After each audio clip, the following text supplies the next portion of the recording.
All right, first case. My name is Hank Balch. We're back in studio with our 2025 Sterile Processing Quality Improvement Expert Series, and we've got our experts, Marcy Konja, the Vice President of Sterile Processing Solutions at SpecialtyCare, and Gregory Agoston, the Vice President at SpecialtyCare, in studio with us to talk today about sterile processing efficiency. This theme has come up a little bit, Greg, already. We talked about communication piece, we talked about equipment and supply issues, talked about loaner issues, but all of this ultimately starts in the operating room, right? Like, these instruments are not falling out of outer space into sterile processing. They're coming from someplace and they're going back to the place, and that place is the OR. How do we think about step one in the operating room and the impact that whatever happens there is going to drive or undermine sterile processing efficiency through the rest of the process? Yeah, no, great question, Hank. So the framework I'd like to put this in is, again, manufacturing, right? So we're manufacturing, we're doing assembly manufacturing in SPD.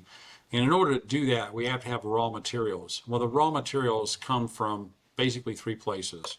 Primarily, they're coming out of the operating room, right? Is the returned instruments. So that's the biggest input. You may have loaner equipment, which is going to be a third, possibly a third, or a little more of that. And then you've got new instruments that are being purchased, that are being fed in. So your raw materials are pretty much those three areas coming into the decontamination department to begin the process. The critical piece is that the quality of the product, the quality of the finished product, is directly connected to the quality of the raw materials you use to build that product, okay?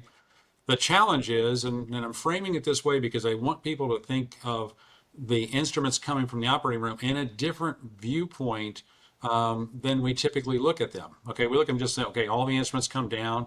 But the problem is there's two different types of instruments that come back from the OR, right? There's some that have been used in the instrument or used in the procedure, and then there's a large number, typically 70% or more, were not used in that surgical procedure.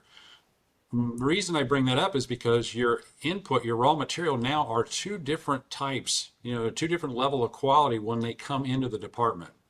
Okay, so in order to bring them up to speed, we need to get them to the same level. Meaning, we've got to clean those quote used instruments first, and then clean them again with the rest of the instruments in order to make sure that they're equal when they come into the wash process.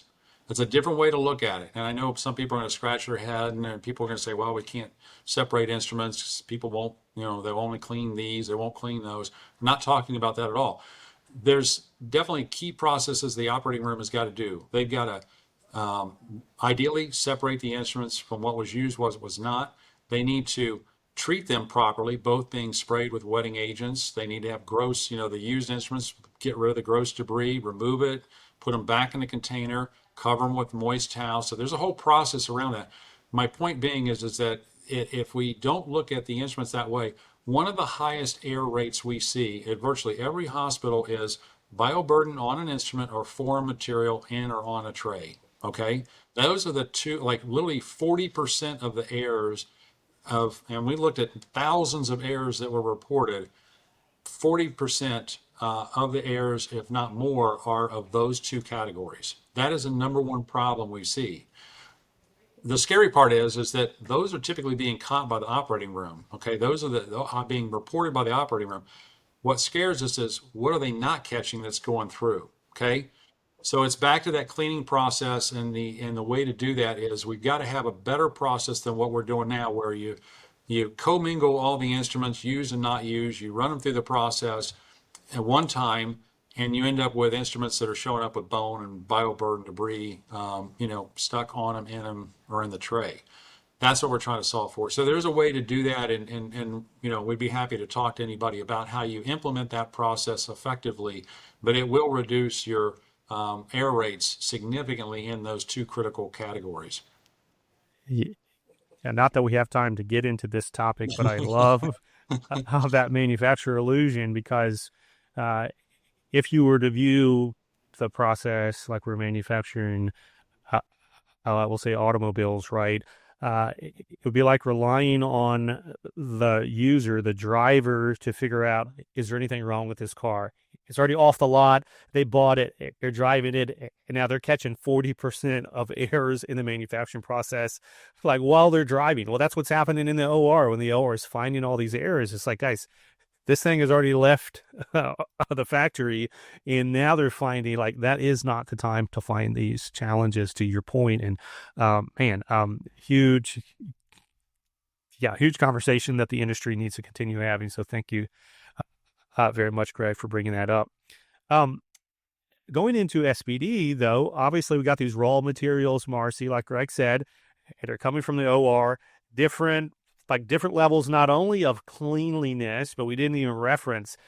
They may not all even be working the same way they were when they came up to the OR the first time. They may be damaged in use, and maybe damage in transport. So we got all these different kind of instruments coming, but that's not the only challenge that SPD runs into in driving efficiencies in SPD in particular. What's that kind of primary opportunity, in your opinion, to drive out waste in the flow of instrumentations coming through our departments, getting back ready, safe and sterile and functional to the operating room? So, as Greg was talking about, separating clean from dirty, um, that also gives us an idea of collecting data, collecting information on the types of instruments that were used out of this 40 instrument set. How many of the instruments were used? What are the typical instrument used? And that it's challenging to identify these. A lot of times we'll have, somebody come down from the OR, we'll put all the sets out, and it'll kind of turn into a yard sale of what should go into this set, what should go into that. Let's take this out. And sometimes we've actually seen one hospital we did that, and we had 5 instruments added to a set. So, You're like, hold on, guys, that's not the goal. Yes. So by streamlining the sets a little bit more, it's also helping them be cleaned properly, be assembled properly, be able to take more time to inspect the sets instead of trying to rush through to get 100 instruments in this pan, and now we've got it down to 50. And of those 50, maybe 30 are going to be used, but it's better than having 30 out of 100 be used. So looking at those sets and optimizing them. Sometimes this instrument is used 100% of the time. Sometimes it's used 50% of the time. But then you have those instruments that are rarely ever used. Let's, take those out, peel pack them. That's saving on the work of the sterile processing technician. It's saving on your repair bills, because every time those instruments are rattling through the sonic, the washer, they're being handled, they're being sterilized. We know that steam can dull scissors, dull sharp objects. Those instruments may not even being used, but we're sending them out for repair. Or we're having them refurbished. So that's why optimizing your instrument sets, weeding out what's not needed, what is the focus of that set and what should be in that set is what we look at. I think a lot of sterile processing technicians, especially if you're in decon or if you're at the assembly stage, you intuitively can feel there's no way they're using all these instruments in this tray. And if they're separating, to the point that we're talking about, like you can actually see that in person. Like there's only 5 of these that are bloody at all, and everything else is still in the stringer, And yet, even though you may know that and see that, I think your point about the data piece is well put. Our departments in sterile processing still have to get to the point of taking action to optimize, and that is a big first step, Marcy. How do you encourage, or like how would you direct a department who is now sick and tired of the massive inefficiency? Because we're talking like tray by tray, but if you scale that across your entire inventory of inefficient trays and extra instruments, I mean thousands and thousands and thousands each day that could be removed and optimized. Mm-hmm. That's a big bite of the elephant. Where do we start?